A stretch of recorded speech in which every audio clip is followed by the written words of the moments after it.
Olá, seja bem-vinda, seja bem-vindo. Quinta-feira, 9 de março de 2023. Começa agora o Câmara Notícia ao vivo, meio-dia mais 3 minutos. Muito obrigado pela sua companhia, pela sua audiência. E eu quero a sua mensagem, viu? Participe, envie o seu elogio, uma crítica construtiva, o que você quer ver aqui no nosso telejornal, através do número do nosso WhatsApp, que já está aqui embaixo da sua tela. 19 é o nosso DDD, 978293776.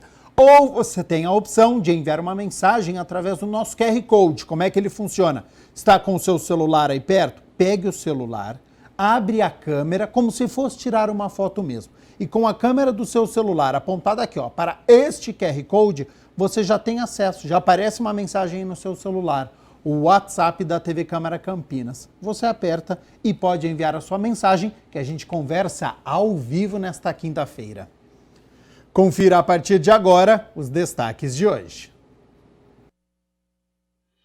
Na 10ª reunião ordinária, vereadores aprovam em primeira análise projeto de lei do vereador Marcelo Silva, que disciplina a licitação sustentável para a contratação de bens, serviços e obras pela administração pública municipal.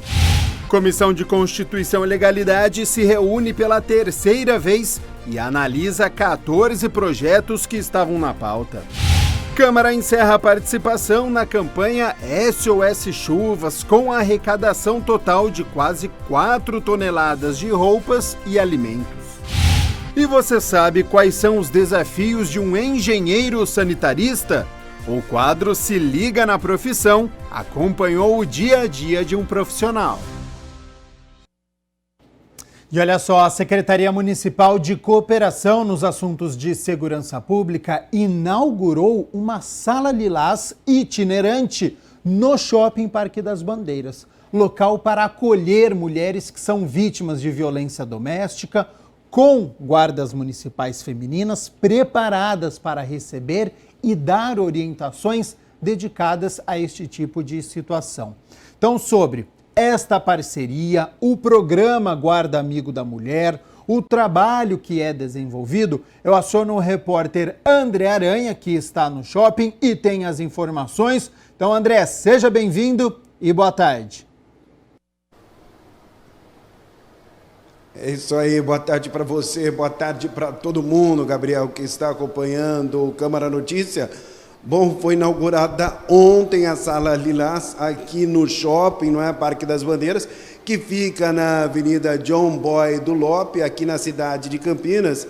Então, quer dizer, muita gente já procurando. Ontem, inclusive, a movimentação foi bem grande, vai ficar aqui no shopping itinerante até o dia 22 de março. Estou aqui com a superintendente Cristina da Guarda. Tudo bem com a senhora? Boa tarde, muito obrigado por atender ao vivo a nossa reportagem.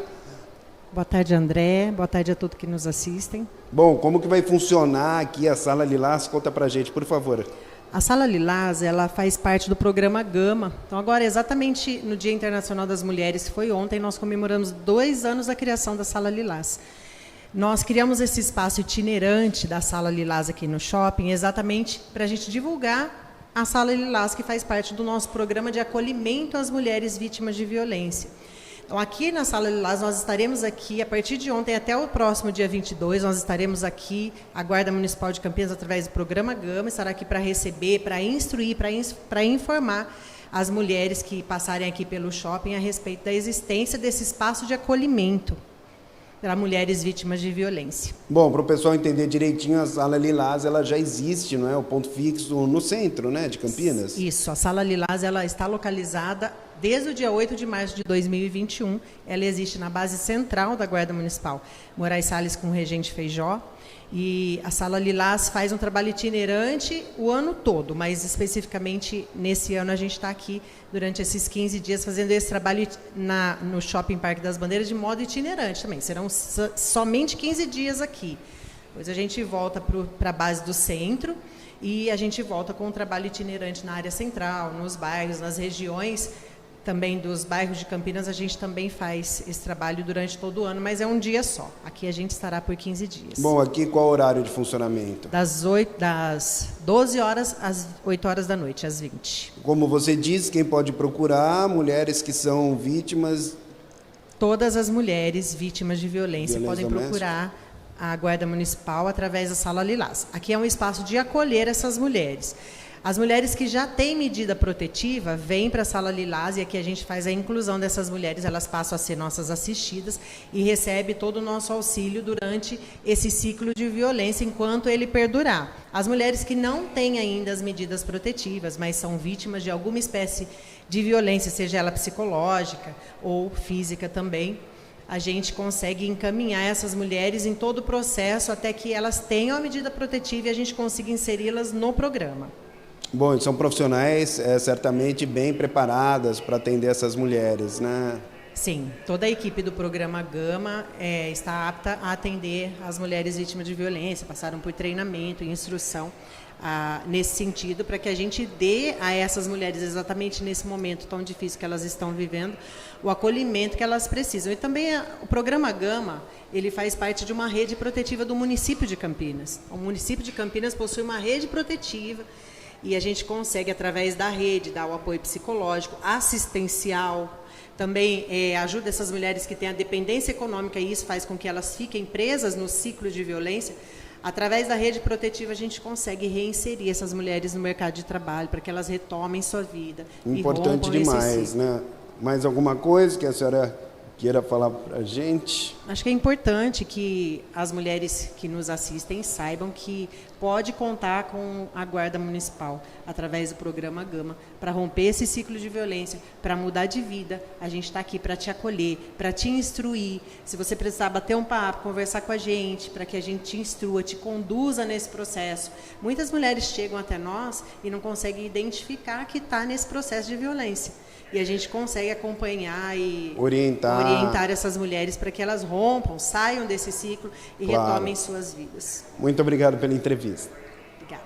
Bom, deixa eu ouvir também a Mariana, que é superintendente aqui do shopping, não é? Para falar conosco. Tudo bem? Tudo ótimo. Boa tarde. Obrigada. Bom, porque aqui o shopping Parque das Bandeiras resolveu abrir esse espaço, não é? Para a Sala Lilás. Nós aqui do shopping sempre estamos abertos a esse tipo de movimento, né? Nós conhecemos a Sala Lilás no ano passado, em parceria aí com a Guarda Municipal, e quando soubemos, já fizemos essa estratégia da gente inaugurar essa sala aqui ontem, no dia 8 de março, e ficar com ela um pouco mais tempo do que normalmente elas fazem, ficar aqui durante 15 dias, exatamente para a gente conseguir instruir e conseguir atender o máximo de mulheres possível, principalmente nesse mês tão especial que é o mês das mulheres. Como funciona essa parceria? A gente cede o espaço mesmo, né, em parceria com eles, e a gente dá todo o suporte e apoio que eles necessitam. Bom, dá para perceber que o ambiente é bem legal, né? Bem bonito, aconchegante, decoração e tudo mais. Tudo isso foi pensado também para... Sim, sem dúvida. A gente pensa em tudo. A nossa arquitetura está sempre aberta a escutar o que eles precisam, como que já é feito normalmente.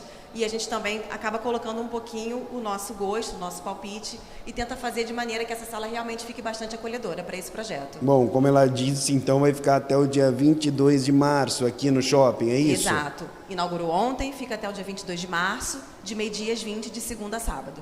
Qual é a lição que fica? O que você quer passar para o pessoal que está em casa acompanhando a gente? Gostaria de convidar todas as mulheres, né, realmente que se sintam aí coagidas ou que estejam passando por algum tipo de dificuldade, ou nesse sentido, assim, que venham até aqui, conversem, elas estão super abertas a conversar, não sintam vergonha, né? Eu acho que essa é uma oportunidade em que a gente tem uma sala bacana, acolhedora, exatamente para as pessoas se sentirem à vontade para conversar e, quem sabe, conseguir aí ter uma nova vida, ter uma vida digna, né, como todas nós mulheres merecemos. E com profissionais preparadas, Sem né, dúvida. Mariana? Os profissionais são muito, muito bacanas, muito preparados, instruídos.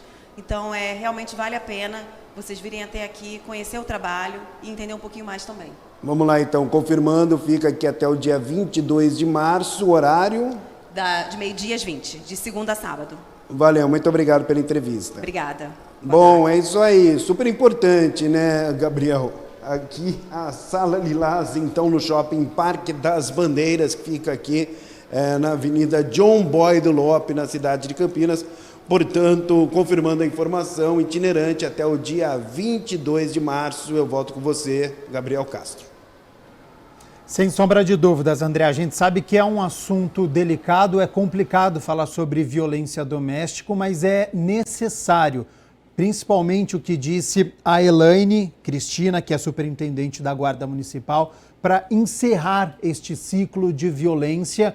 Então, você que conhece alguém, você que está passando por essa situação, tente encerrar este ciclo procurando, então, a Guarda Municipal, que tem este programa, Guarda Amigo da Mulher, tem esta sala itinerante no Shopping Parque das Bandeiras. Então, procure ajuda. Você que conhece alguém ou você que está passando por essa situação, para a gente interromper este número e este ciclo de violência contra as mulheres. Agradecendo as informações do repórter André Aranha, além da superintendente da Guarda Municipal e também da Mariana Mendes, ela que é superintendente, então, do Shopping Parque das Bandeiras, e parabéns ao shopping por esta iniciativa. 12:00 mais 13 minutos, vamos fazer o seguinte, rápido intervalo, é só o primeiro no nosso telejornal. E na volta tem entrevista ao vivo e respondendo uma pergunta. Será que tem como deixar herança para um animal de estimação? Teve um caso que ganhou repercussão e nós vamos abordar este assunto. Tem alguma dúvida sobre herança? Manda para a gente. Número do nosso WhatsApp, 19 é o nosso DDD, 978293776. A gente sabe que é sempre polêmico questão de herança, quando deixa testamento, quando tem algo que as pessoas não entendem muito bem. A gente vai conversar com uma especialista que vai nos ajudar depois do intervalo.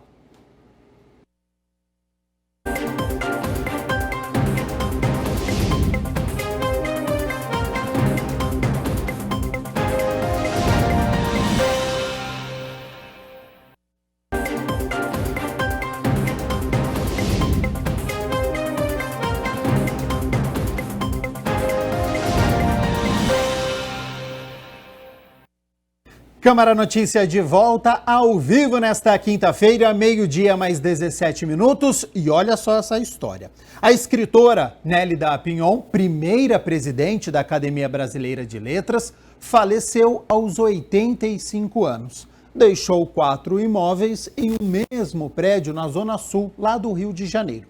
Até aí, uma situação do cotidiano.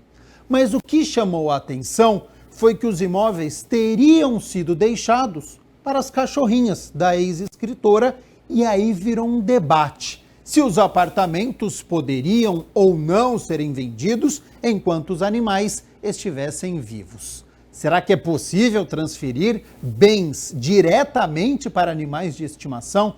Bom, para nos ajudar, tirar dúvidas, eu converso agora com a Laura Brito, ela que é advogada com quase 2 décadas de experiência profissional, acadêmica, além de expertise na pesquisa científica, autora de artigos sobre sucessões e direito da família. Então, Laura, primeiramente, muito obrigado pela disponibilidade do seu tempo, por ter aceito o convite para participar aqui do nosso telejornal. E primeiro, antes de abordarmos sobre a legalidade, com a sua experiência de quase 20 anos, já tinha visto algum caso parecido? Bens deixados para animais de estimação? Seja bem-vinda e boa tarde. Boa tarde, Gabriel. Tudo bem? Que satisfação estar aqui hoje na TV Câmara. Para mim que é uma honra ser recebida por vocês. Esse tema é palpitante, né, Gabriel? Cada dia mais a gente está vendo as pessoas tendo uma relação mais próxima com os seus pets, com os seus animais. A gente vai ao shopping, a gente encontra pessoas caminhando com os seus cães, né? Então, assim, há uma grande mudança mesmo nessa relação entre as pessoas e os seus animais de estimação. Eu vou te contar que eu já vi, sim, casos semelhantes a esse, tá? É claro que a gente tem que ter consciência de que não são os animais que passam a ser proprietários dos bens, mas não é a primeira vez que eu vejo casos em que há uma preocupação do tutor de proteger os seus animais por meio de um planejamento patrimonial, por meio de um testamento, né? Chamando atenção aqui no uso dessa palavra que eu fiz, a gente já não deve mais falar dono, a gente deve falar tutor, a partir de uma lógica de que esses animais não são simples coisas, né? São seres que têm sensações também e que, por isso, precisam de proteção. Me conta, você tem pets, Gabriel?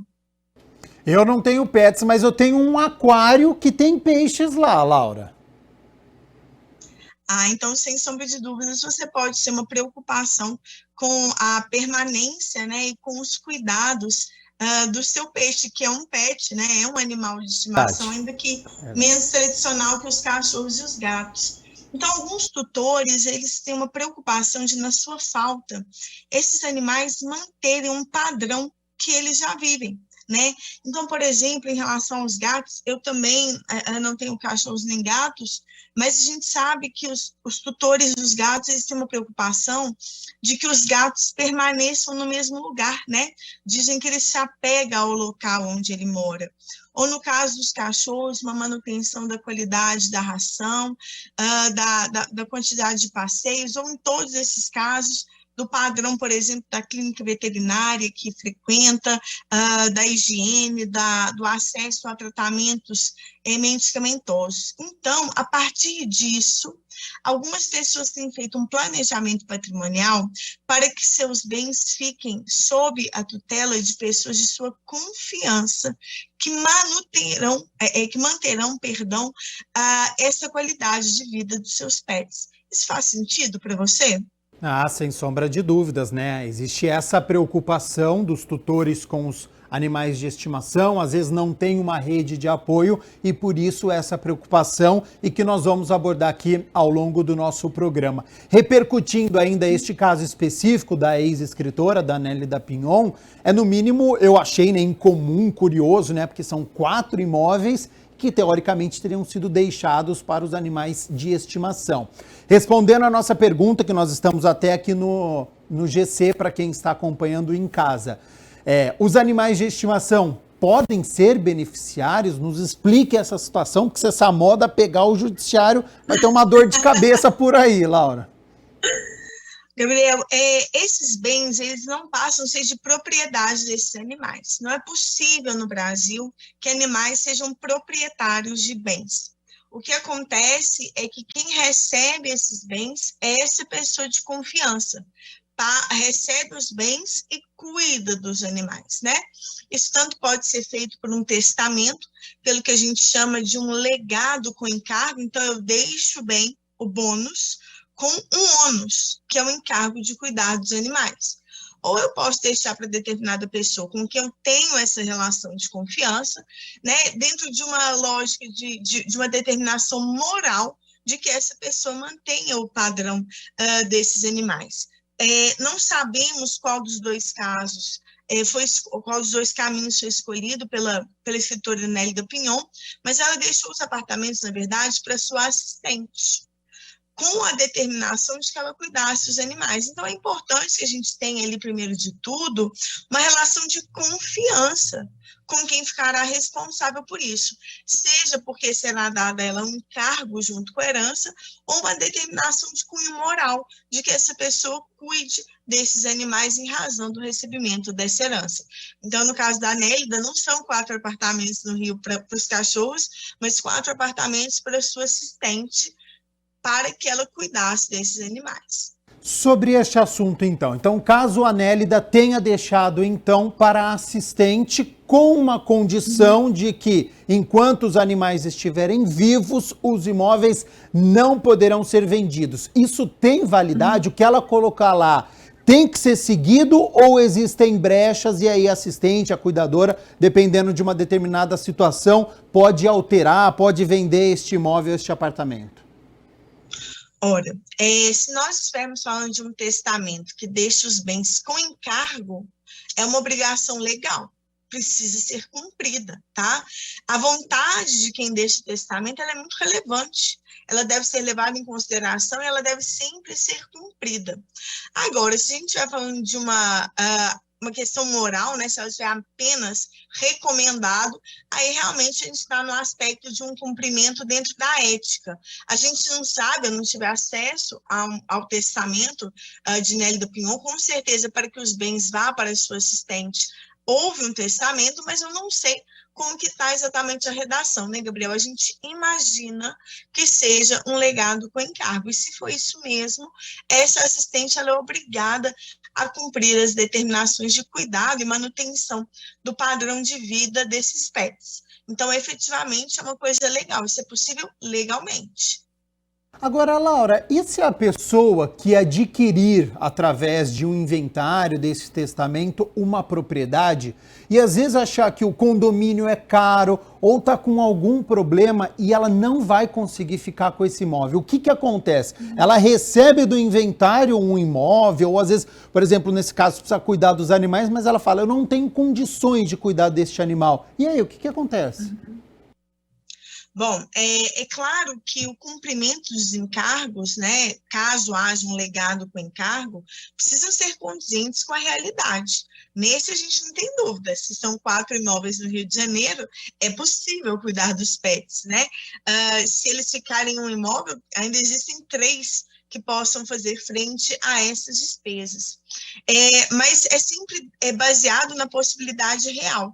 Caso não seja possível cumprir o encargo na medida e da forma que foi colocado no testamento, a pessoa que recebeu pode buscar o judiciário para a solução desse caso. Se a gente vai vender um imóvel, comprar um menor e a diferença vai ser usada para a manutenção desses cães. Ou se eventualmente vai ser até entendido, né, que a pessoa deveria usar a sua renda para manter os animais, já que ela já recebeu o bônus do recebimento desse patrimônio. Mas sempre dentro da realidade, Gabriel. A gente não pode exigir aquilo que os fatos não permitem, né? Mas o ideal é que seja cumprido da forma como foi passado pela testadora. Ô Laura, crianças também são colocadas em testamento? Como que isso funciona? Claro que criança pode ser colocada em testamento. Crianças podem ser colocadas em testamento. Pessoas concebidas, né, ainda não nascidas, podem ser colocadas em testamento. Então, né, se sua sobrinha está grávida, essa prole eventual, que na verdade, já até nesse caso já concebida, pode ser contemplada, e até mesmo a prole eventual não concebida em testamento. Deixe determinado bem para os futuros filhos do Gabriel, né, para os futuros filhos da minha sobrinha. É possível, né? Há que se esperar um tempo dessa possibilidade do nascimento dessa prole eventual, mas é possível deixar para a criança, para o concebido não nascido e também para a prole eventual. Nestes casos, é ideal que também se indique um tutor para esses bens, até que essas pessoas, sejam porque são crianças ou não nascidas, atinjam a maioridade. Se não for indicado um tutor, esses bens serão administrados pelos representantes legais dessas crianças. Ótimo, eu estou Isso faz sentido para você? Com certeza, estou conversando aqui ao vivo com a Laura Brito, ela que é a advogada. Nós estamos conversando hoje sobre herança, pegando o gancho, né, do que aconteceu no final do último ano com a ex-escritora Nélida Pinhon, que deixou lá sobre a condição da tutora agora, né, da ajudante, os animais de estimação e imóveis no apartamento no Rio de Janeiro. Você que está nos acompanhando, tem alguma dúvida sobre o assunto de herança? A gente sabe, né? Sempre quando tem separação de casal ou quando tem algum falecimento, sempre gera aí um burburinho, sempre é notícia. Você que está nos acompanhando, já aconteceu alguma coisa na sua família? Tem alguma dúvida? Manda pra gente que a gente repassa aqui para a Laura ao vivo. O número do WhatsApp está aqui embaixo da sua tela, 19 é o nosso DDD, 978293776, junto com esta pergunta, se é possível deixar a herança para animais de estimação. A Laura já respondeu este questionamento, e a gente continuando neste assunto, Laura, quem que tem direito à herança? Existe sempre uma ordem? Às vezes tem uma separação ou às vezes um falecimento. É sempre o esposo primeiro, depois o filho, é parente. Se colocar um testamento, muda essa ordem. Como é que isso funciona e por que sempre gera bastante dúvida? Nossa, é muita dúvida mesmo, Gabriel. Claro que a gente precisa diferenciar, né? Aquilo que é a partilha decorrente de um divórcio, a gente pode falar sobre isso, mas é um caso bastante específico. Aqui eu vou focar para a partilha a partir da herança, né? Uma pessoa faleceu e ela deixou o patrimônio. A gente tem sim uma ordem, chamada Ordem da Vocação Hereditária. É literalmente uma ordem. Primeiramente, os filhos, né, os descendentes, filhos e netos. E se houver um viúvo, eventualmente vai concorrer viúvo, viúva com os descendentes. Não havendo descendentes, são os filhos, os netos, os bisnetos, nós vamos colocar essa herança para os ascendentes. Pai, mãe, avós e avós, dependendo, né? Se você tiver pai e mãe vivo, pai e mãe. Se não tiver nem pai nem mãe vivo, eventualmente os seus avós, em concorrência com o viúvo e a viúva. Não temos descendentes, não temos ascendentes, toda a herança vai para o viúvo ou a viúva. Ou se a pessoa não tiver descendentes, não tiver ascendentes, não tiver deixado viúvo ou viúva, aí esses bens vão para o que nós chamamos de colaterais, Gabriel. Quem são os colaterais? Os irmãos, ou, na falta deles, os sobrinhos e os tios, e, em último caso, os primos, né? É engraçado, não sei como é que é na sua terra, aqui em Minas Gerais, onde eu falo, a gente fala primo de primeiro grau, primo de segundo grau, primo de... né? A gente tem a família muito extensa aqui.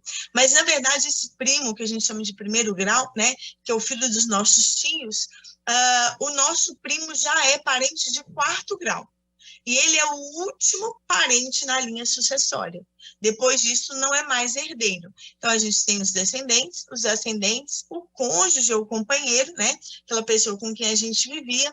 E, por fim, os colaterais, que são os irmãos, os sobrinhos, os tios e os primos. Mas sempre aquele primo que a gente chama de primeiro grau. Isso faz sentido para você, Gabriel?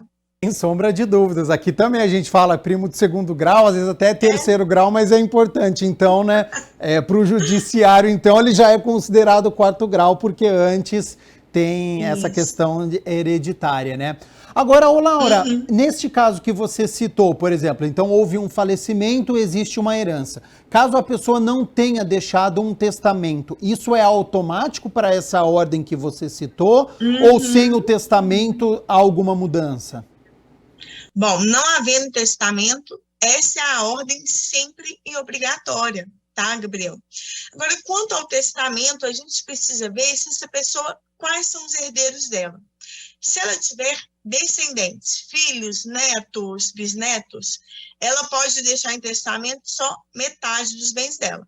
O mesmo vale se ela tiver ascendentes, são os pais, avós, bisavós, ou cônjuge. Então, quem tem descendentes, ascendentes ou esposa, marido, pode no máximo pegar metade do seu patrimônio e decidir como bem quiser pelo testamento, inclusive desigualando filhos ou coisas do gênero, não tem problema. Mas se eu tenho esses herdeiros, eu só posso mexer em metade. Não tendo esses herdeiros, tendo só colaterais ou nenhum outro herdeiro, eu posso fazer com os meus bens o que eu quiser. E aí eu até volto no caso da Nélida Pinhon. Nélida Pinhon não tinha filhos, os pais não eram mais vivos, não era casada. Ela fez com os bens dela o que ela quis, deixou para sua assistente para que pudesse cuidar dos seus animais de estimação. Quem não tem herdeiros necessários, descendentes, ascendentes e cônjuges, deixe seu patrimônio para quem quiser. Ótimo. Todo testamento e inventário são sigilosos e quem que tem acesso a este conteúdo? Nossa, ótima pergunta, Gabriel. Os inventários. O inventário é um processo, um procedimento, por meio do qual a gente vai organizar, né, essa passagem patrimonial do falecido para os seus herdeiros. Então, é um processo ou judicial ou é um procedimento no cartório. O inventário, ele não é segredo, o inventário ele é público, tá? Ele é público até porque, Gabriel, porque pode ter um credor do falecido, pode ter um credor de um de seus herdeiros que está interessado em saber naquele inventário para, por exemplo, recuperar o seu dinheiro, né? Então, o falecido devia alguém, ou o próprio herdeiro deve estar indo receber aquele dinheiro, o inventário ele é público. Agora, o testamento é um documento anterior à morte, né? E até que a pessoa faleça, ele não é público. tá? Ainda que ele chame testamento público, ele não é público no sentido de que todo mundo pode saber. Depois que a pessoa falece, aí sim esse documento passa a ser público. Até por essa razão que eu te disse, Gabriel. As pessoas precisam saber quem está recebendo o quê, né? Tem gente aí atrás do seu dinheiro. Como é que seria no seu caso? Teria gente atrás do seu dinheiro, Gabriel? Ih, o meu é pouquinho, viu, Lara? Acho que ninguém tem interesse não, porque por enquanto, sem imóveis. Agora, já estão chegando questionamentos aqui, tem um muito interessante, Laura, que eu vou repassar para você, que é da Camila Dionísio, ela está prestando atenção aqui na nossa conversa, ela fala assim, tá, mas e se a pessoa falecer e deixar dívidas, elas ficam para quem? Continua essa ordem que a Laura passou? Nossa, essa pergunta ela é de ouro, né? E está totalmente dentro do que a gente brincava agora, Gabriel. Se a pessoa deixa bens e dívidas, esses bens pagam as dívidas primeiro, depois transmite. Se essa pessoa deixa só dívida, não transmite. Ou deixa mais dívidas do que bens. É importante falar isso porque existe uma frase famosa, ninguém herda dívida. Peraí, não é bem assim, né? Se eu herdar bens, eu herdo dívidas também. Eu herdo o ativo e o passivo. E com esse ativo, eu preciso pagar as dívidas. E fico com o que sobrar. Agora, se a pessoa deixou só dívida, aí eu não herdo, não. Então, eu nunca vou ter prejuízo com a herança, mas pode ser que se eu tiver vantagens, eu tenha que pagar as dívidas. Não seria justo, né, Gabriel, que um credor deixasse de receber aquilo que lhe é devido quando há bens para tanto. Agora, eu também não posso deixar para os meus filhos dívidas que eu não deixei bens para pagar. Né? Então, ninguém herda só dívida, isso é verdade. Mas se eu herdar bens, eu também herdo as dívidas e eu tenho que primeiro pagar essas dívidas. Eu não posso só pegar a parte boa, os bens, e deixar as dívidas para lá. Eu não sei se você consegue compreender isso, mas é até uma ordem de justiça mesmo, né? Que a gente pague os credores do falecido. Um exemplo, Laura, receber um imóvel através de um testamento. A partir deste momento, a minha esposa ou meu filho passa a ser o herdeiro deste bem ou não? Ótimo. Então, vamos só fazer uma pequena ajuste. Para que o seu filho e a sua esposa recebam os seus bens, não precisa de testamento nenhum. É a própria ordem da lei, que eu chamei lá de ordem de vocação hereditária. Para isso, não precisa de testamento não, tá, Gabriel? Basta que você faleça, esse seu bem vai para o seu filho, vai para a sua esposa. Mas vamos usar aqui o exemplo que você me deu, tá? Eu deixei aí, você deixou para sua esposa um carro, né? Um carro valendo 80 mil reais. E deixou também uma dívida de cartão de crédito de 10 mil. Ora, para ficar com o carro, a sua esposa vai pagar e o seu filho a dívida de 10 mil reais. Por quê? O patrimônio que você deixou é maior que a dívida. Então, ela precisa resolver isso e ficar com a diferença. O que ela não pode é querer ficar com um carro de 80 mil e não pagar a dívida de 10 mil. Agora, vamos colocar o contrário. Você deixa um carro de 80 mil, uma dívida de 100 mil. Esse carro vai embora para o credor. Mas os 20 de dívida que restaram não vão ficar nem para sua esposa, nem para o seu filho. Ótimo. Faz sentido essa conta? Faz, sem sombra de dúvidas, faz sentido sim. O que tem de bem é para pagar a dívida e aí se sobrar, fica para essa pessoa. Se ficar a dívida, fica no 0 a 0. Mais um exemplo aqui, Laura. Caso a pessoa brasileira que estivesse morando em outro país com imóvel próprio e acaba falecendo, este imóvel em outro país também é deixado para os herdeiros ou aí entra a legislação deste outro país? Nesse caso, Gabriel, a gente vai se orientar por onde está o imóvel, tá? Por onde está o imóvel. Então, a gente vai prestar atenção na legislação daquele país, porque é essa legislação que rege os bens imóveis. Muito de um país para outro, Laura? Varia, muitas coisas variam, né? Alguns países ainda permanecem com uma lógica bastante machista, de patrimônio sendo deixado tão somente para descendentes homens, por exemplo. Né? Ontem foi nosso Dia Internacional da Mulher, a gente fala sobre essa questão de igualdade. Aqui no Brasil isso não se diferencia, mas alguns países diferenciam homens de mulheres. O tratamento do viúvo é diferente nos países, realmente a liberdade de testar é diferente. Como eu te falei, aqui no Brasil, havendo descendentes, ascendentes e cônjuge, eu não posso fazer o que eu quiser com o meu patrimônio, não. Mas em outros países eu posso. Então há uma diferença muito significativa.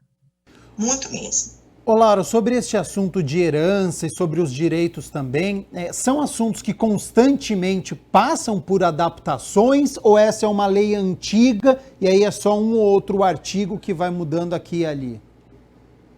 Nossa, pergunta interessantíssima. Eu tenho 2 pontos a falar aqui.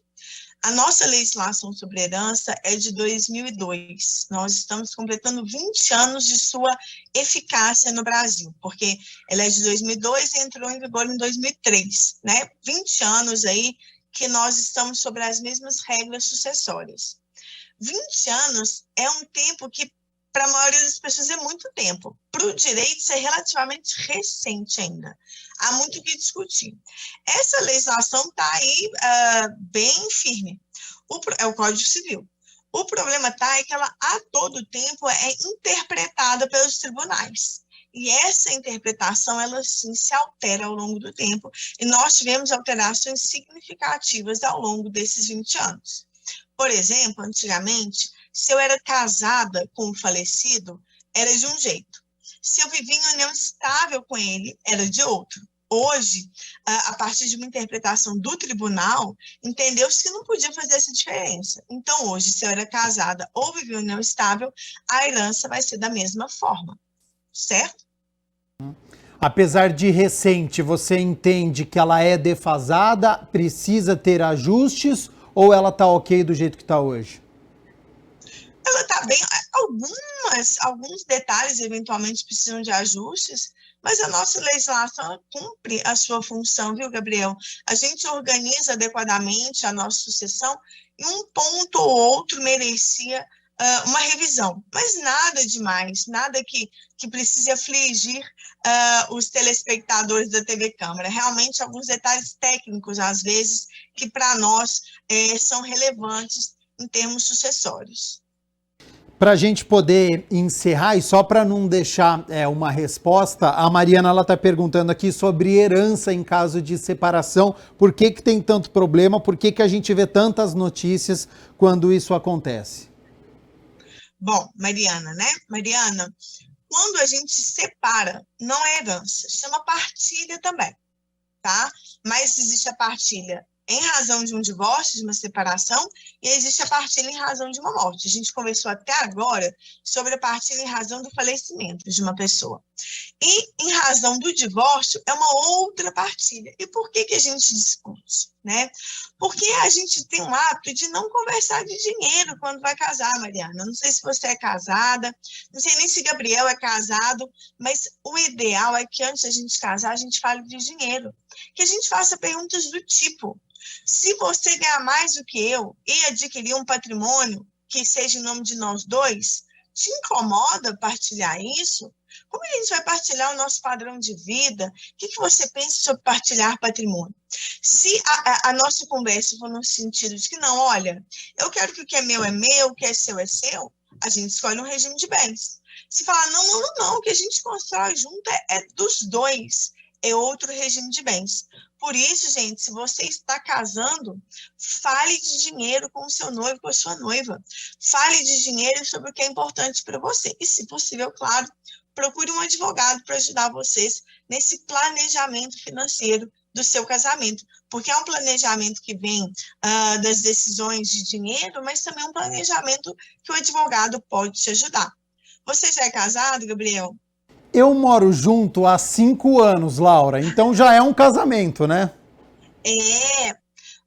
Tá na hora de procurar um advogado para te dar um apoio aí. E veja, Gabriel, que isso não significa que eu estou te recomendando um advogado para, vai esconder as coisas, ou vai deixar de... Não é isso, né? A gente tem esse imaginário. Eu estou te recomendando que você procure um advogado, né, com a pessoa com quem você vive, para que vocês tenham as melhores informações e possam tomar as melhores decisões juntos.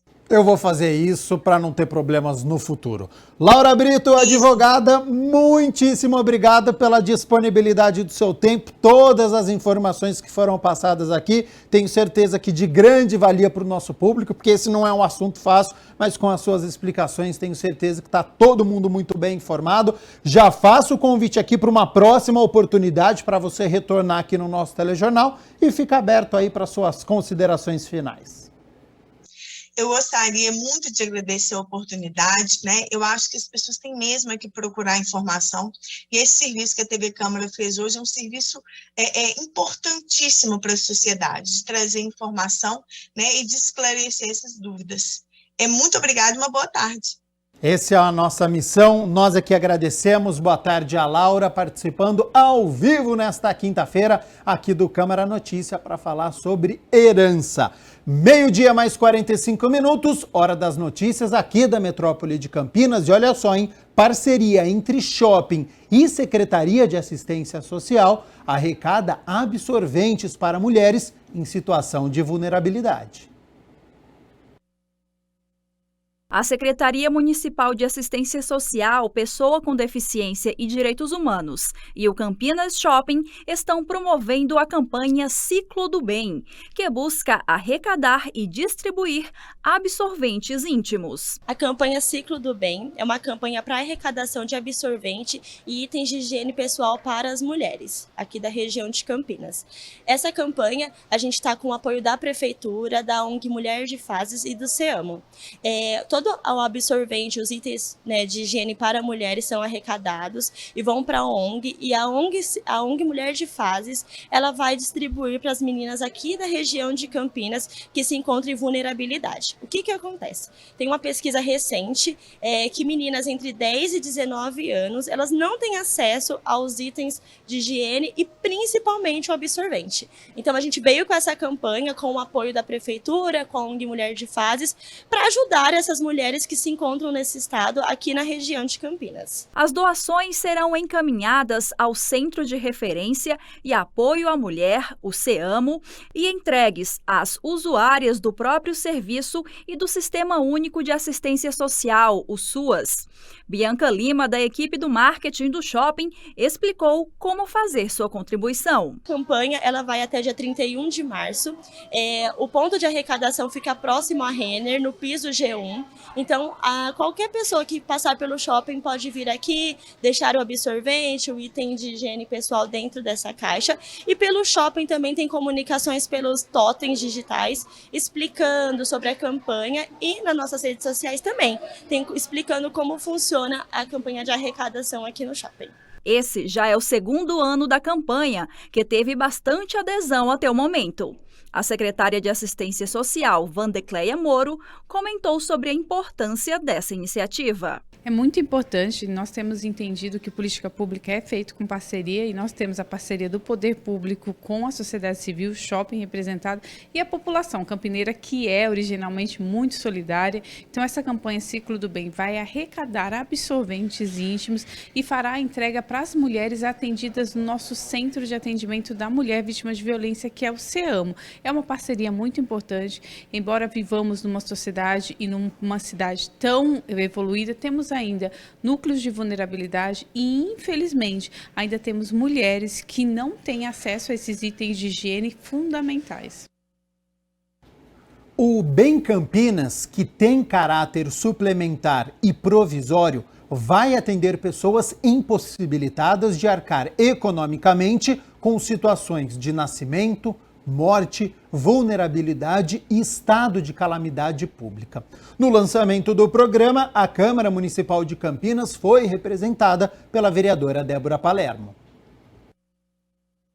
O prefeito de Campinas, Dário Saad, assinou na Sala Azul o decreto que regulamenta o Programa de Benefícios Eventuais Campinas, o Bem Campinas. O programa é importante porque oferece suporte à mulher em momentos de necessidade, além de ajudar a combater a desigualdade de gênero. O Bem Campinas vai atender pessoas impossibilitadas de arcar economicamente com situações de nascimento, morte, vulnerabilidade e estado de calamidade pública.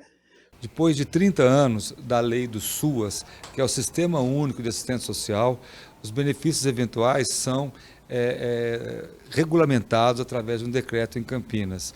É muito importante, porque são benefícios que ajudam na hora da vulnerabilidade em situações específicas, seja de calamidade, seja situação de violência no caso da mulher que pode ser vítima, seja na hora do parto, no nascimento de um filho. Então, é uma rede de proteção que vem se ampliando em Campinas. Nós ampliamos a ajuda, o auxílio através do Renda Campinas, que no total saiu de 26 para 31.500 famílias, e nesse momento, com a regulamentação do Bem Campinas, dos benefícios eventuais, nós estamos ampliando essa rede de proteção. No total, serão 5 tipos de auxílios: auxílio natalidade, auxílio funeral, auxílio moradia, calamidade pública e auxílio transporte. A vereadora Débora Palermo falou sobre a importância do programa. Esses benefícios eventuais, há muitos anos, como foi dito, há 30 anos a gente vem trabalhando para que essa lei se efetivasse no município,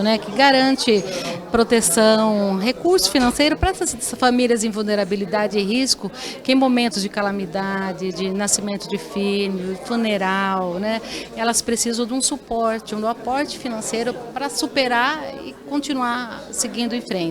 Então, a assinatura desse decreto hoje foi muito importante para garantir isso, proteção para essas famílias. Como a senhora disse, uma luta antiga que finalmente se concretizou, né, vereadora? Exatamente, uma luta antiga que se concretizou e que vai atender principalmente muitas mulheres, que são mãe solo, e muitas crianças, que estão aí em situações de vulnerabilidade e risco.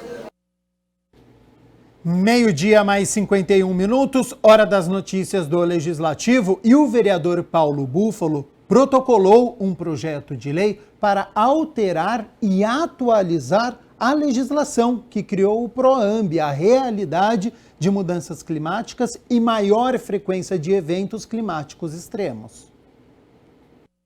Foi protocolado na Câmara o projeto de lei número 49 deste ano, de autoria do vereador Paulo Búfalo, que visa alterar e atualizar a legislação que criou o PROAMB, adequando à realidade atual de mudanças climáticas e maior frequência de eventos extremos. Ele tem décadas de existência, começou a operacionalizar mais ou menos há uma década atrás, E o que acontece é de que esse artigo fala justamente das possibilidades de financiamento através desse fundo. Nós fizemos no ano passado uma comissão especial de estudos sobre políticas de combate à enchente na cidade de Campinas e, entre outras questões, nós ouvimos ambientalistas que recomendam a proteção dos fragmentos de Mata Atlântica, de fragmentos do Cerrado, desenvolvimento de projetos de reflorestamento aqui na cidade de Campinas. Segundo a justificativa do projeto, as alterações vão dar autonomia para o Conselho Gestor do PROAMB, em considerar áreas de proteção ambiental, como também recuperação e restauro, além de garantir a educação ambiental integral. Falta recursos para que possam ser investidos no cercamento, portanto, uma proteção dessas áreas e construção de aceros, aqueles caminhos assim em volta, que não tem, que são caminhos limpos assim, para evitar que chegue um incêndio, por exemplo. Então, nós estamos prevendo essa possibilidade. Aí já me perguntaram, mas como regulamenta? Como há um conselho gestor desse fundo, o conselho define uma regulamentação e onde ele vai poder fazer esse investimento. O PL segue em tramitação na Casa e deve agora passar pelas comissões pertinentes. Muitas vezes o educador está a fim de trabalhar a educação ambiental, as escolas estão a fim de levar gurizada, crianças e adolescentes, só que aí tem problema de transporte, não tem recursos para isso. Nós queremos que o Conselho discuta um percentual desse fundo voltado a fazer essa educação, porque é uma questão central, assim, estimular a criança e o adolescente a proteger ambientalmente para que depois ele possa disseminar para os adultos, né, e para toda a sociedade. Ontem a Câmara aprovou em primeira discussão na 10ª reunião ordinária o projeto que disciplina a licitação sustentável para a contratação de bens, serviços e obras pela administração pública municipal, direta, autárquica e fundacional, permitindo a adoção de critérios ambientalmente corretos, socialmente justos e economicamente viáveis. O projeto de lei estabelece uma série de regras e para as licitações, de modo a promover o desenvolvimento sustentável pela inserção dos critérios sociais. Obviamente a gente sempre fala que traz benefício o quê? Sempre para o meio ambiente, né, que é importante para a cidade. A gente sabe que Campinas é uma potência, uma cidade com 1.200.000 habitantes, então a gente tem que estar sim preocupado com a sustentabilidade, com o meio ambiente, quando a gente pode unir isso, né, unir essas contratações que são feitas através de licitações, obedecendo, obviamente, esses critérios de sustentabilidade, o município só tende a ganhar e os munícipes também. E o Dia Internacional da Mulher foi o tema da maior parte das falas que aconteceram durante esta 10ª reunião ordinária. E as parlamentares mulheres falaram do significado da data. A gente fica bastante feliz de receber os cumprimentos, né, de todos, principalmente dos parlamentares dessa casa e dos homens, enfim, das pessoas que estão sempre conosco. Mas hoje para a gente é um dia que a gente dedica para fazer reflexões, para fazer luta e para poder dar visibilidade para a pauta das mulheres. Eu estava agora, até esse momento cheguei até um pouquinho atrasada nessa sessão, estava no ato do 8 de março, que nós estamos realizando aqui na cidade de Campinas. Esse ato foi convocado ali na Praça do Largo do Rosário e vai finalizar ali na frente da maternidade de Campinas. Para a gente é um local importante finalizar, porque a nossa cidade protagonizou, né, nesse último período, nessas últimas 2 semanas, fatalidades que impactaram muito a vida de muitas mulheres, de muitas famílias e das mulheres, com a morte de alguns bebês e também com a morte de uma jovem. Em muitas das ações, sinalizei para nossa ministra Cida Gonçalves, né, algumas necessidades que Campinas tem e que foram anunciadas hoje. Uma delas é a retomada do programa Mulher Viva Sem Violência, com a implementação de 40 casas da mulher brasileira em todo o país. Reitero aqui a luta do nosso mandato para que um dos municípios beneficiados seja justamente Campinas, que tem uma média municipal maior do que a média estadual de feminicídios. Temos muito que celebrar, mas ainda estamos trilhando um longo caminho até que possamos um dia ter o nosso espaço de direito e igualitário na sociedade. Hoje completamos 112 anos desde aquele dia em 1908, quando milhares de mulheres saíram às ruas nos Estados Unidos exigindo a redução da jornada de trabalho, melhores salários e o direito ao voto. Lutas que ainda hoje continuamos a ter, né? Neste mais de um século, apesar da ascensão progressiva, a mulher ainda não atingiu o patamar ideal e merecido em nossa sociedade. E no Brasil, a conquista do nosso espaço ainda é mais lenta. É um dia de luta, porque se nós mulheres conseguimos conquistar e chegar até onde nós chegamos, conquistar o direito de voto, o direito de liberdade de fala, o direito de não estar sob a tutela do pai ou do marido, o direito ao trabalho, o direito a decidir sobre a maternidade, o direito ao divórcio. Foi muita luta que nos levou até aqui. Muitas mulheres enfrentaram o tabu, o preconceito, foram vistas como diferente, sofreram as consequências disso, inclusive muitas delas consequências violentas.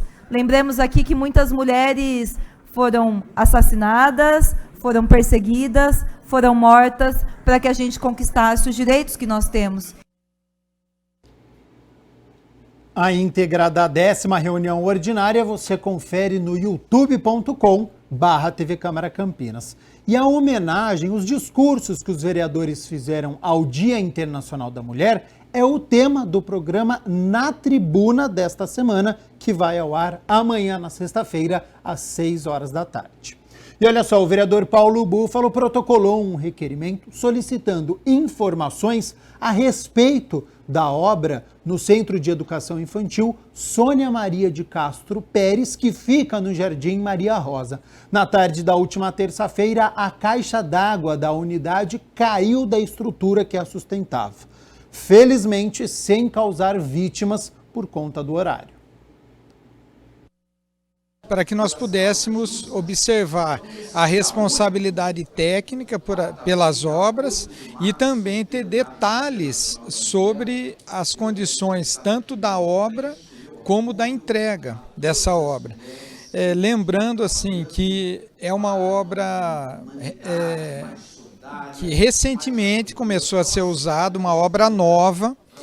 O que houve? As pessoas estão dizendo queda de uma caixa d'água. Na verdade, houve o desabamento de uma laje onde uma das caixas d'água estava em cima. Então foi muito grave. Se fosse no horário normal de funcionamento da creche, eu não tenho dúvidas que teríamos uma tragédia ali, porque essa caixa d'água ela é dentro do parquinho da unidade. Ainda bem que isso não ocorreu. Mas nós temos, numa situação como essa, uma responsabilidade técnica da empresa e da própria administração que recebeu essa obra. Nós temos uma situação que demanda a nossa fiscalização dos próprios materiais utilizados na construção dessa creche. Então, tudo que envolve isso e que demanda uma investigação da casa por conta que é dinheiro público investido naquele espaço. Bom, este tema foi abordado por vários parlamentares que se mostraram preocupados com a situação e que falaram na tribuna. A gente segue aqui com as notícias do Legislativo, porque a Câmara encaminhou na manhã de ontem a última remessa de doações recolhidas aqui no prédio do Legislativo para a campanha SOS Chuvas, que chega ao fim nesta semana. Ao todo, foram arrecadadas 3,9 toneladas de itens, entre alimentos, roupas, material de limpeza, brinquedos e muito mais, só pelo Legislativo de Campinas. São realmente itens necessários, né? Assim, pessoas perderam todos os móveis, pessoas, berço, cama de criança. É alguém que já imaginou a condição de uma família com essa realidade e resolveu ajudar. Surpreendeu pela quantidade, pelo volume, inclusive, dessa última semana, e como as pessoas, não vou dizer criativas, mas compreendendo qual possa ser a necessidade de uma família que perdeu tudo e tentar, dentro da sua possibilidade, ajudar, né? Fantástico. Fantástico mesmo! Toda essa doação chegou em menos de 10 dias. Agora tudo vai para famílias, vítimas das tempestades na cidade e também vítimas da catástrofe causada pelas chuvas no litoral norte durante o Carnaval. É impressionante, eu fico feliz por isso. Fico feliz pela iniciativa da Prefeitura, da Câmara, mas fico mais feliz ainda pela generosidade da população de Campinas. É realmente uma surpresa agradável, feliz, a gente perceber que as pessoas se sensibilizam, estão compadecidas e se mobilizam mesmo, dispõem a ajudar as famílias que sofreram com as enchentes. Essa é a última remessa de doações, a campanha já está se encerrando hoje, né? Para ainda atender as famílias, principalmente lá do litoral norte de São Paulo. Mas eu quero aproveitar esse momento para agradecer a todas as pessoas que fizeram a sua doação, porque com certeza ajudaram algumas ou centenas, milhares de famílias a superarem e conseguirem atravessar com menos sofrimento esse momento de dificuldade. Esse espírito de solidariedade, de caridade, generosidade precisa ser ressaltado.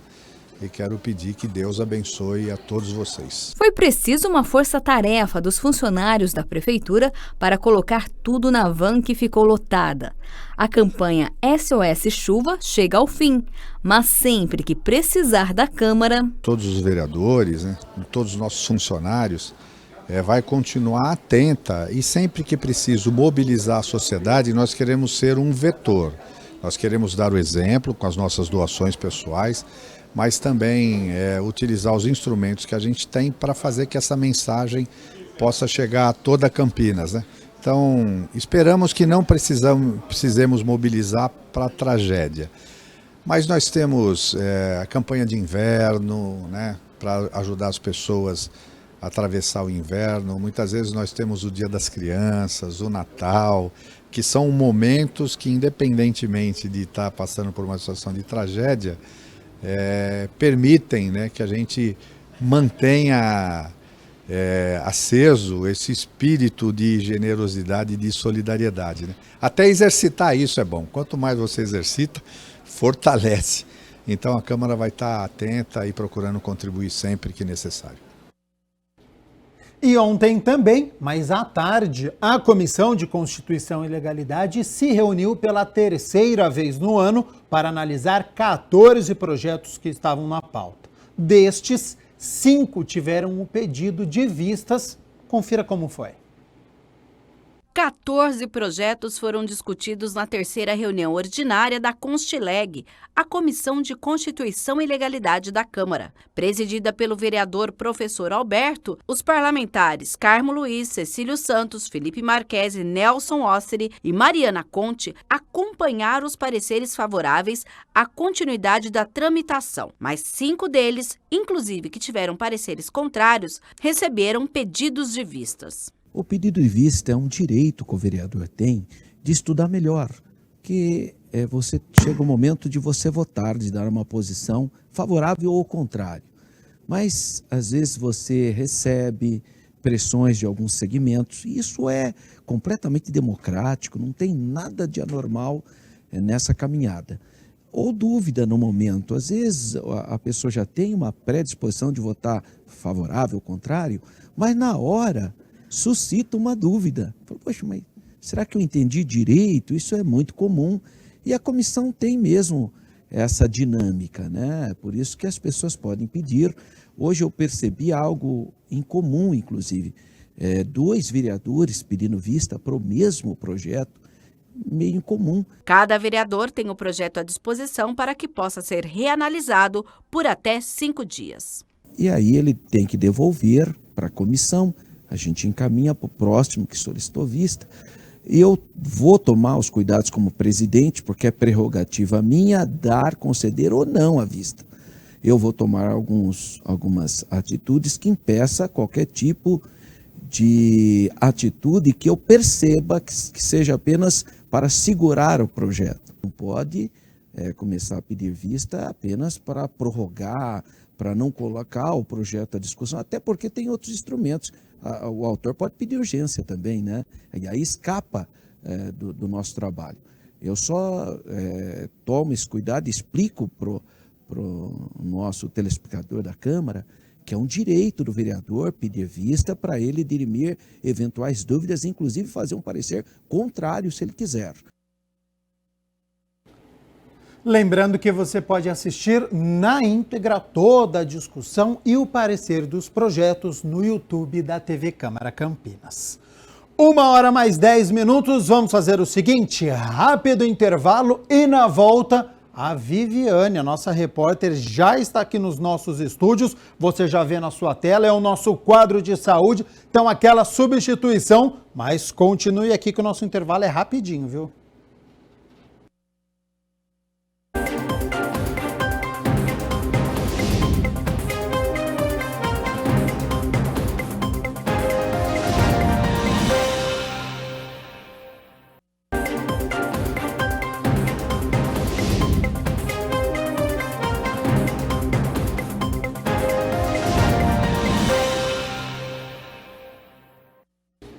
Olá, muito boa tarde para você que está aí acompanhando, né, a nossa programação. Câmara Notícia de volta aqui ao vivo pela tela da TV Câmara Campinas.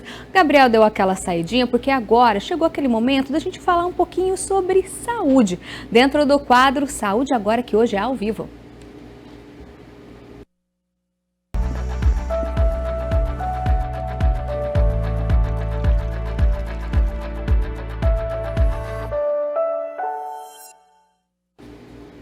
Ontem, quarta-feira, 8 de março, foi aí comemorado, né, o Dia Internacional da Mulher. Por isso, hoje no Saúde Agora, a gente vai fazer esse quadro voltado para elas. A gente vai falar um pouquinho, na verdade, sobre a saúde mental das mulheres aí que tem sido tanto prejudicada. A gente vai mostrar aqui com algumas pesquisas, viu? Você aí de casa sabia que transtornos psicológicos são mais comuns aí na gente? Isso segundo a OMS. Por isso o assunto de hoje, e quem vai ajudar aqui a gente a falar sobre esse tema, a entender melhor e até sair de toda essa situação, olha só, é a Aline Sabino, que está aqui na tela comigo. Ela é psiquiatra e atende também na rede São Camilo e hoje decidiu aqui parar tudo para falar com a gente sobre esse tema. Aline, antes de mais nada, bem horário do almoço aí, ó, 1h14. Muito obrigada, viu, por falar com a gente, parar tudo. Tô vendo que tá no consultório, mas trouxe aí esse tema tão importante, né, relacionado às mulheres. Então, antes da gente começar esse assunto, mais uma vez, obrigada. Imagina, é um prazer poder compartilhar conhecimento e poder ajudar as pessoas. Muito obrigada. Aline, eu falei aí que a gente vai conversar um pouquinho sobre transtornos psicológicos, né? Muito se fala, né, nesse termo, transtorno psicológico, saúde mental, mas explica pra gente, né, o que é o transtorno psicológico e que está relacionado quando a gente fala nesse termo. Os transtornos psicológicos, eles se referem às alterações de comportamento e os desajustes emocionais que podem ocorrer por situações naturais do dia a dia ou a partir de eventos traumáticos vivenciados. E dentro do transtorno psicológico, então, inclui aí, pode-se dizer, a depressão, a ansiedade? Sim, e falando mais especificamente das mulheres, o transtorno disfórico pré-menstrual, que são aquelas alterações hormonais próximo do período da menstruação, as alterações emocionais relacionadas à menopausa ou ao pós-parto imediato. E Aline, segundo aí a Organização Mundial da Saúde, né, os transtornos psicológicos estão mais presentes aí nas mulheres. Você disse aí questão hormonal. Essa questão, os hormônios estão diretamente relacionados quando a gente fala aí dessa saúde mental, desse tipo de transtorno? Estão sim. As mulheres têm oscilações dos hormônios não só dentro do mês, né, como ao longo de uma vida toda. Seja também no período da gravidez e logo após o nascimento do bebê e na fase da pré-menopausa e menopausa, quando a gente tem principalmente envolvimento do estrogênio, que é um hormônio também diretamente relacionado ao humor. Mas, Aline, tudo está relacionado ao hormônio ou essa vida que as mulheres de hoje, né, têm levado também influencia, né? Porque a gente vai conversar ainda, vai detalhar muito mais, mas quem vê aí, a maioria das mulheres trabalha fora, trabalha em casa, às vezes tem até que procurar uma segunda renda. Essa vida agitada, essa vida que não para delas, também prejudica, também provoca transtornos psicológicos? Sem dúvidas, né? A questão hormonal é algo que a gente, enquanto profissional da saúde, não pode ignorar, né?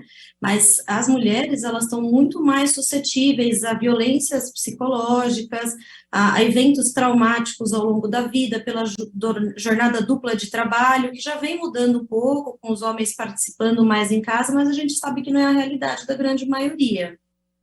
E isso acaba preocupando vocês? Porque, olha só, de acordo com dados do relatório Alerta Amarelo, feito em 2021 pelo Instituto Cactus, 1 em cada 5 mulheres possui, então, algum tipo de transtorno mental. Isso é um número alto, eu imagino. Sim, altíssimo.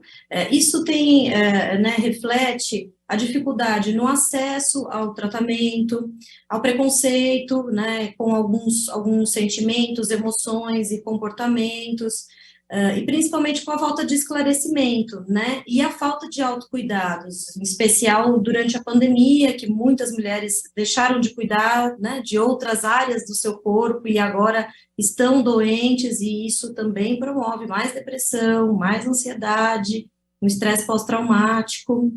Você disse aí depressão, ansiedade, né? Junto com compulsão alimentar e bulimia aí, segundo também a OMS, são os transtornos, então, mais comuns nas mulheres? São, sem dúvida, são os mais comuns, e isso também está muito relacionado com hábitos de vida inadequados, vícios, sedentarismo, o uso excessivo das telas, as fake news, né, informações equivocadas.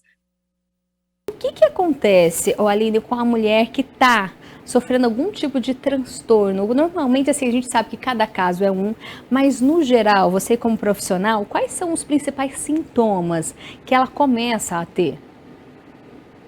Olha, é muito comum existir uma queixa de insônia ou de um sono bagunçado, com despertar em sobressalto, dependendo da fase de vida que ela se encontra, as ondas de calor, um choro fácil, sensações físicas desagradáveis, como dor de cabeça, arrepio na nuca, aperto no peito, queimação no estômago, dores nas pernas.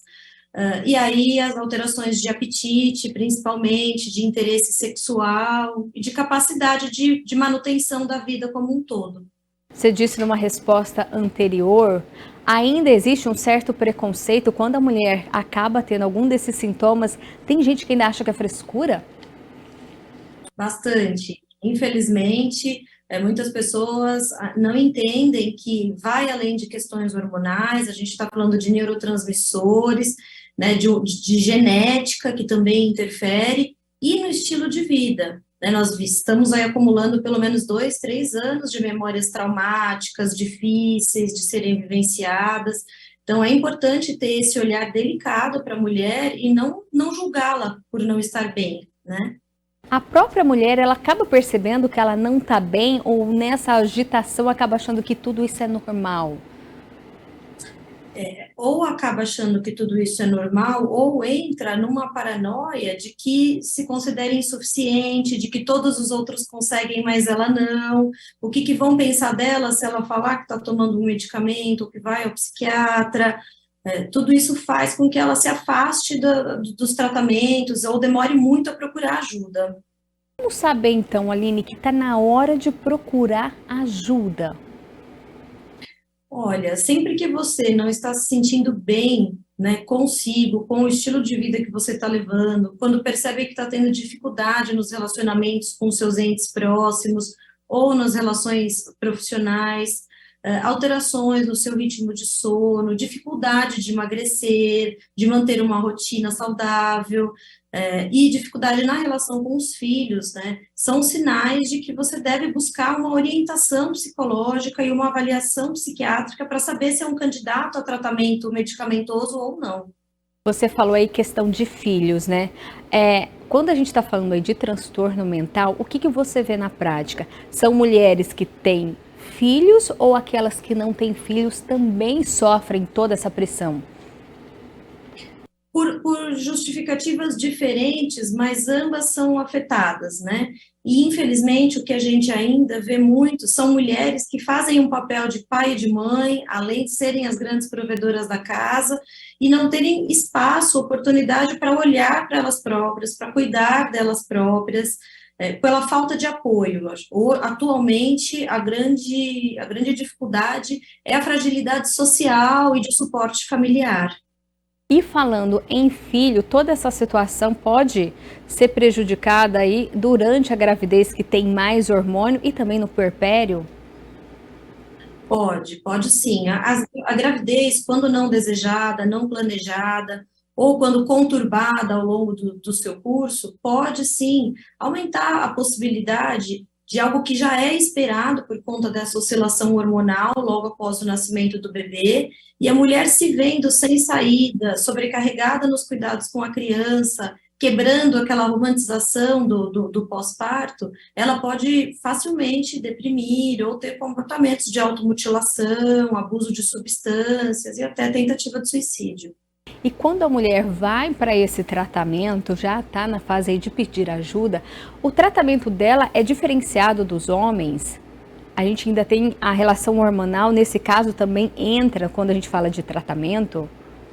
Sim, isso cabe bem ao profissional da área da saúde, né? Ele não pode ignorar e deixar de avaliar como estão os hormônios daquela paciente e o quanto eles podem contribuir para aquele quadro atual ou não, até para poder alinhar a expectativa da paciente.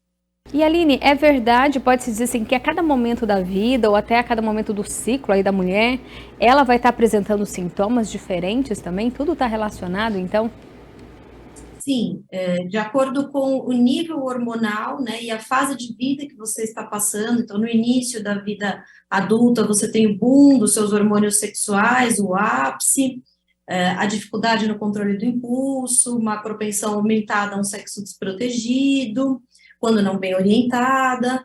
Quando vem o nascimento, né, a gestação e logo o pós-parto, você tem uma queda nos seus hormônios muito intensa após o nascimento do bebê, e aí você tem um risco maior de deprimir, e o mesmo na pré-menopausa e menopausa, quando aí já aparecem bastante sintomas físicos também, né, calor, insônia, suor excessivo, também são manifestações hormonais que impactam no humor, com certeza. E essas manifestações tem como tratar? Tem cura quando a gente fala aí desse tipo de transtorno? Tem como tratar, tem como manejar esses sintomas. É importante um trabalho em parceria do seu psiquiatra com o seu ginecologista, ou um psiquiatra que tenha uma especialização na parte feminina, na medicina da mulher. A gente tem isso hoje em dia. E para os profissionais em especial, não deixar de olhar o paciente como um todo, né? Não querer tratar só da cabeça, tratar que outras partes do corpo podem estar favorecendo esse desequilíbrio emocional. E Aline, a gente está falando aí, deu exemplo, né, das mulheres com filhos, das mulheres aí, da questão hormonal, dessa correria, mas o trabalho também, essa jornada dupla, tripla que a mulher carrega aí, também pode provocar os transtornos. Aí a gente pode dar o exemplo do burnout? O burnout, ele é relacionado a questões de âmbito profissional, né? Dificuldades em performance dentro da instituição, trabalho excessivo, não reconhecimento do trabalho. A gente vai falar, na verdade, de uma sobrecarga como um todo dessa mulher, porque aí ela tem a rotina da casa, que é o que interfere, né? Além da competitividade no ambiente profissional, que é onde a mulher ainda precisa batalhar por igualdade de salários, pelas mesmas oportunidades de ascensão na carreira. Então, aí sim a gente fala de burnout, né? Focando na parte profissional. E quando se fala em burnout, ele começa a apresentar sintomas antes? Pode vir se manifestar também no corpo, uma dor de cabeça, a insônia, o estômago, taquicardia, por exemplo?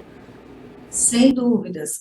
Fadiga, indisposição, um sono agitado, de má qualidade, dificuldade de raciocínio, de concentração, prejuízo de memória e de atenção, uma queda no rendimento, na performance no trabalho, são sinais, dor de cabeça, sim, dor abdominal, diarreia, alteração no ciclo menstrual, são manifestações de estresse aumentado. E aí, como que é feito esse diagnóstico, né? A paciente chega relatando todo esse sintoma para você, por exemplo. Como que vai saber que é burnout? É importante você fazer uma investigação minuciosa, principalmente das outras esferas da vida dela também, né? Da vida pessoal, da vida familiar, do histórico dela, tratamentos anteriores. e juntar essas informações com as informações relacionadas ao trabalho, há quanto tempo naquela instituição, há quanto tempo sem férias, o relacionamento com os seus superiores e com os inferiores, tudo isso precisa ser compilado para você conseguir elaborar a sua hipótese diagnóstica e planejar o melhor tratamento para esse paciente. A gente mas já falou, né? Vai depender do caso, mas quando se fala nisso, e o tratamento também envolve remédios ou não? É tudo aliado, né? O remédio, a mudança de comportamento, qual que é sempre a orientação que vocês dão? O remédio, ele é 1/3 do tratamento todo, né? Os outros 2/3 são a psicoterapia e a mudança no estilo de vida. A gente deixa os medicamentos para situações moderadas e graves de sintoma, quando a gente percebe que está tendo um impacto muito negativo na vida do paciente. Os quadros leves ainda são tratados só com psicoterapia, mudança no estilo de vida, revisão no ritmo de trabalho ou no trabalho escolhido, deixando para os casos mais moderados e graves mesmo os medicamentos. E Aline, tudo isso que a gente tem falado aqui no Saúde Agora, tem também um aliado aí para prejudicar ainda mais essa cobrança que a mulher sente? Pode-se dizer aí, a mulher é mais cobrada do que o homem? Sim, a mulher ela é mais cobrada do que o homem, espera-se dela um desempenho semelhante ao do homem, contudo, com uma sobrecarga de tarefas muito além do que cabe a eles. Então, é comum ela precisar provar mais da sua capacidade, do seu desempenho, para conseguir obter as mesmas conquistas. E isso pode ser um gatilho para a desmotivação, para o desânimo, e aí para a depressão e para a ansiedade. A pessoa que convive com essa mulher também tem que ficar atenta, né, a esses sintomas, até para poder ajudar. Sim, ficar atenta e não expressar julgamentos inadequados a respeito do que você observa, né? Oferecer ajuda, acolher aquela mulher, mostrar caminhos para ela e apoiá-la na busca pela ajuda. Esse é o mais importante. E para a mulher, assim, a gente está vendo essa nova mulher, a gente até comentou, né, das várias jornadas, dessa cobrança em excesso. Como que deve ser o comportamento da mulher para ela poder ter uma saúde? A gente está falando da parte mental, mas também envolve a física, né?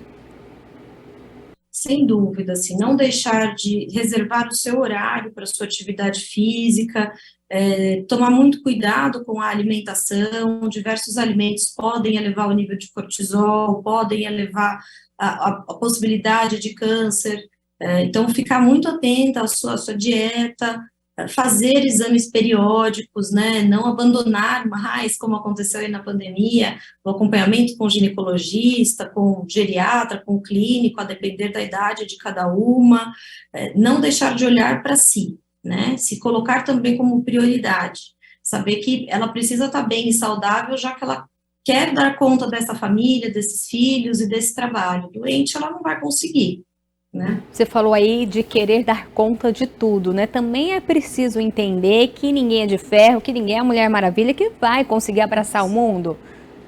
Exatamente, saber que existem limites, que somos imperfeitas, não é saudável querer dar conta de tudo, não é louvável, isso é extremamente perigoso e pode levar a um esgotamento físico e mental. Você pode ter doenças físicas também por conta disso, diabetes, hipertensão, doenças autoimunes, doenças de pele, são doenças que são deflagradas por um estado emocional descompensado, fibromialgia.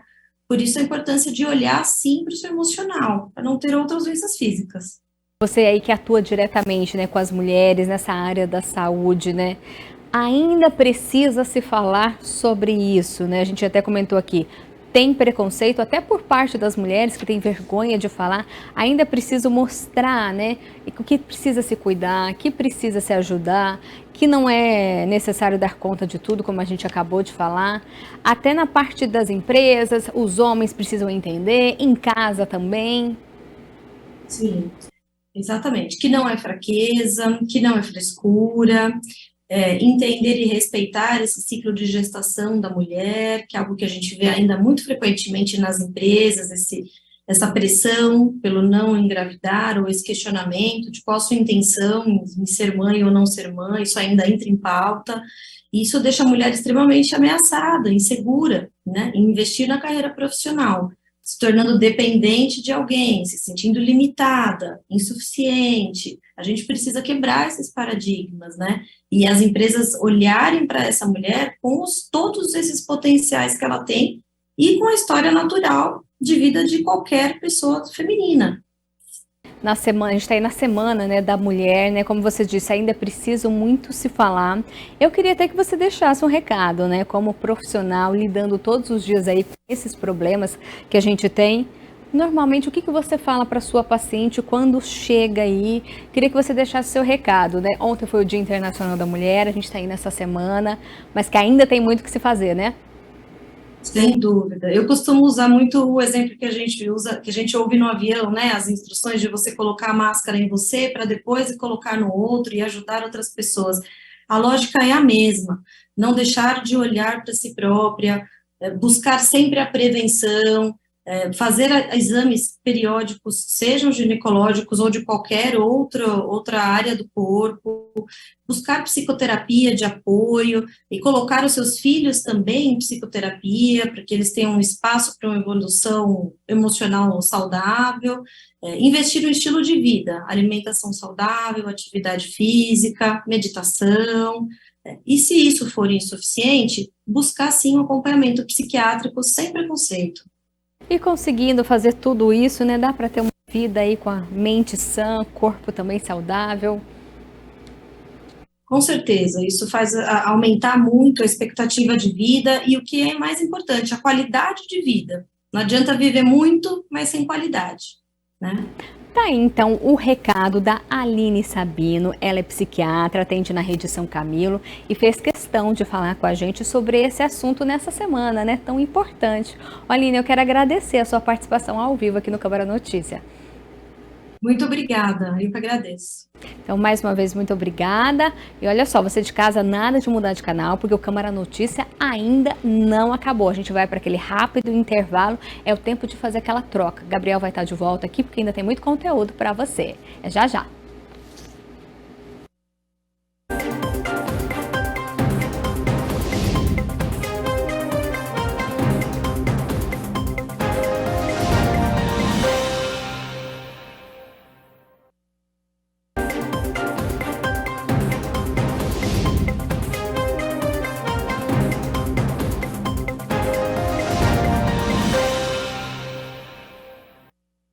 Câmara Notícia de volta ao vivo nesta quinta-feira, 1h mais 38. Muito obrigado pela sua companhia, pela sua audiência. Hora de conhecer o profissional que é responsável em garantir a saúde da cidade e dos munícipes. Então, sobre o trabalho do engenheiro sanitarista, você confere a partir de agora o nosso quadro, ó, Se Liga na Profissão.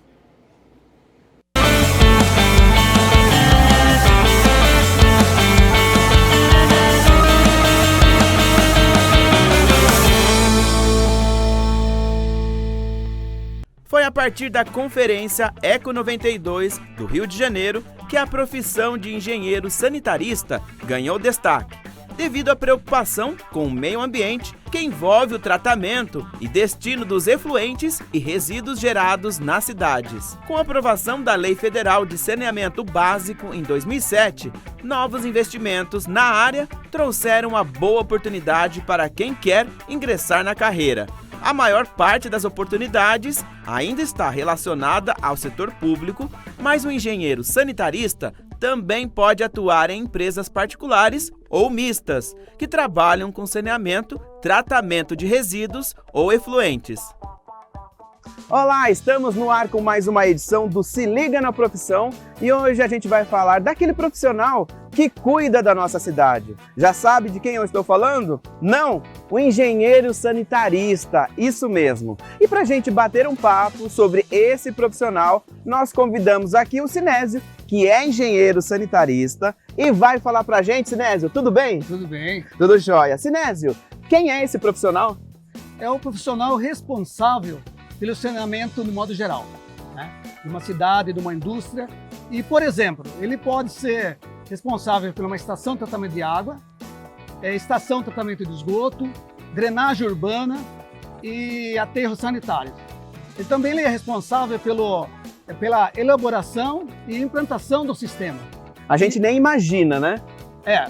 É uma profissão muito interessante por causa disso, porque ela cuida do meio ambiente.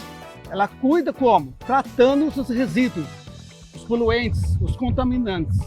Porque se a gente não cuidar, esses poluentes, eles vão se acumulando, né? Eles vão acumulando e vão até o rio. Eles são carreados ao rio. Lá eles vão danificar a flora, né? E a fauna, né? Desse meio ambiente. E vai o quê? Causar mortandade de peixe. E aí, esses profissionais, eles trabalham, seja no setor privado, ou também em órgãos públicos?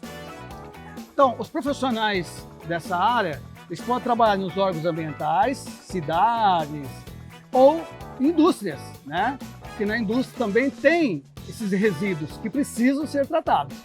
De uma maneira geral, pensando sempre em cuidar, né, da saúde da cidade e do cidadão, né?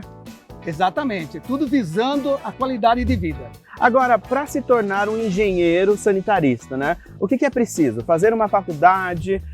Qual é a qualificação, a competência dele? O engenheiro sanitarista, ele tem que fazer uma faculdade, né? Normalmente é uma faculdade de 5 a 6 anos.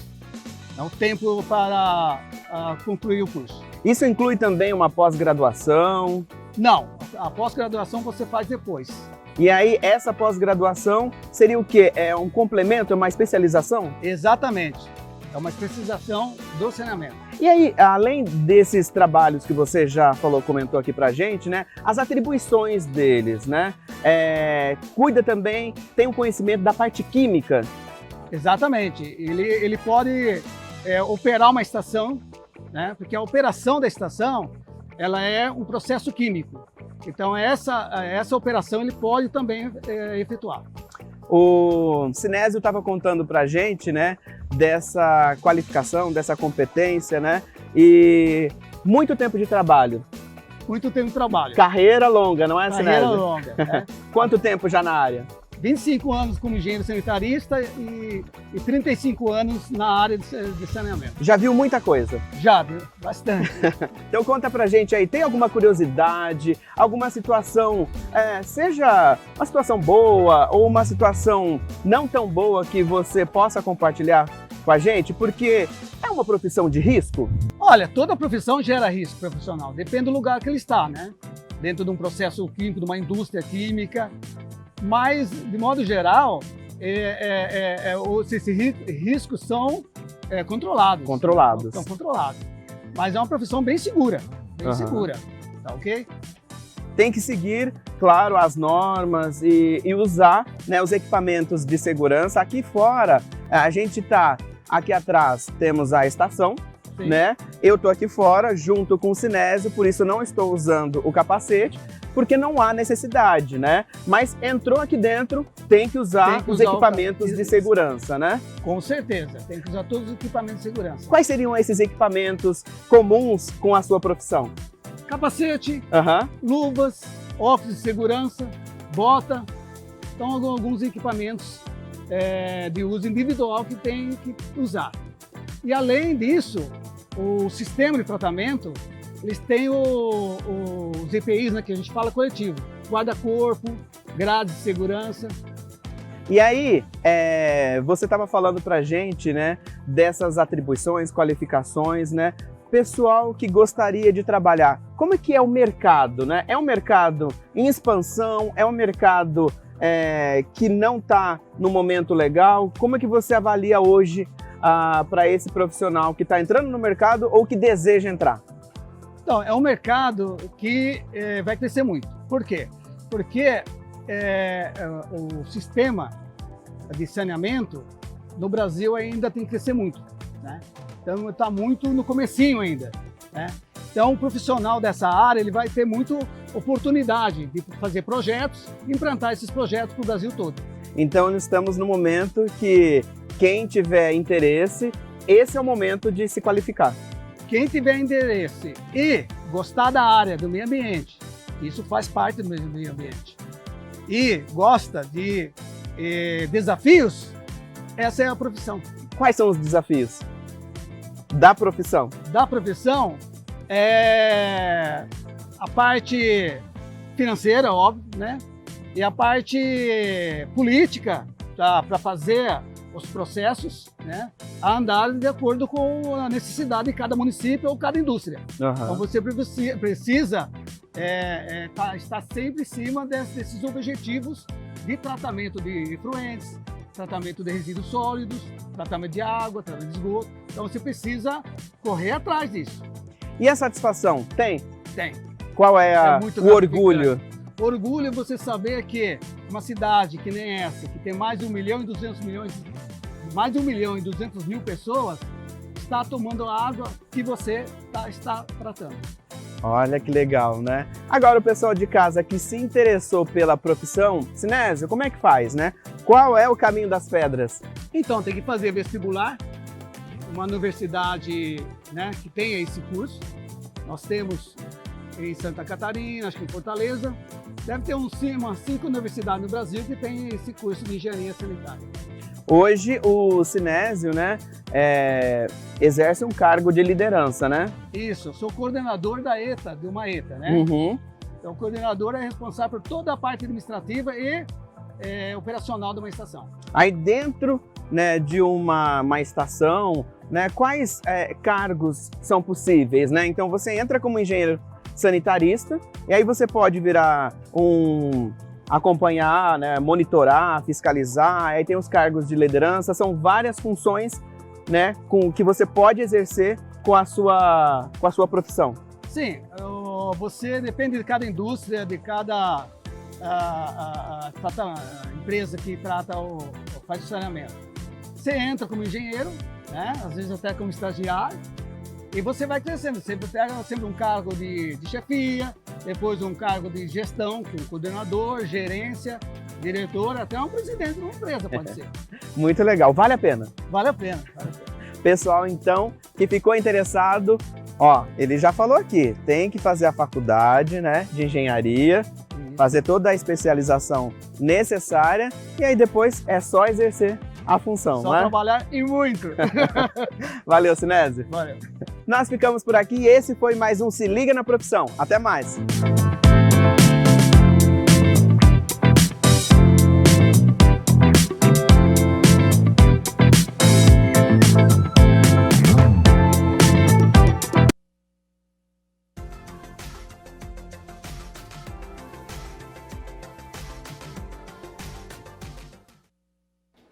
Neste momento já chove em alguns bairros aqui da cidade de Campinas e tem previsão de chuva para agora à tarde, viu? A partir das 4 horas da tarde, se for sair de casa, não esqueça o guarda-chuva. Para amanhã, sexta-feira, não tem muitas mudanças no tempo, viu? O sol aparece durante o dia entre muitas nuvens e aí, por conta da umidade, as nuvens de chuva se formam e novamente tem previsão para à tarde, aquela pancada de verão, né? Forte e rápida. Sobre as temperaturas, olha só, elas já estão aqui na minha tela, então para amanhã, sexta-feira, 10 de março, mínima de 19 graus. Cedinho, ao longo do dia, essa temperatura sobe, podendo chegar aos 29 graus aqui na cidade de Campinas. 1h mais 50, o Câmara Notícia fica por aqui. Muito obrigado pela sua companhia, pela sua audiência. Continue aqui na TV Câmara Campinas. Eu tenho um convite a fazer a você, porque hoje, às 7h30 da noite, tem reunião solene com a entrega do título de cidadão campineiro, autoria do vereador Rubens Gás, transmissão ao vivo da TV Câmara Campinas, a partir das 7h30 da noite. E eu volto amanhã na sexta-feira ao meio-dia, trazendo muitas informações para você da Metrópole de Campinas, do Legislativo. O Guarani joga amanhã, a Ponte Preta joga no sábado, tem muitos assuntos. Até amanhã. Tchau, tchau.